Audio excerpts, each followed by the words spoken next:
আসসালামু আলাইকুম। যে ব্যক্তি সেজদায় গিয়ে এই ছোট্ট একটি আমল 21 বার পাঠ করবে, তার দোয়া তাড়াতাড়ি কবুল হবে এবং মনের আশা পূরণ হবে ইনশাআল্লাহ। সেজদায় গিয়ে 21 বার পাঠ করতে হবে।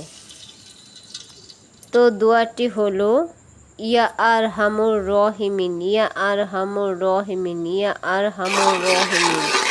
তো ভিডিওটি ভালো লাগলে শেয়ার করে দিবেন, এতে অসংখ্য মানুষ শিখতে পারবে, জানতে পারবে এবং আমলটি করতে পারবে। চ্যানেলটি ভালো লাগলে সাবস্ক্রাইব করে রাখুন, লাইক শেয়ার দিয়ে আমার পাশে থাকুন। এমনইভাবে নতুন নতুন ভিডিও নিয়ে আপনাদের মাঝে চলে আসবো। সেই পর্যন্তই সবাই ভালো থাকুন, সুস্থ থাকুন। আল্লাহ হাফেজ।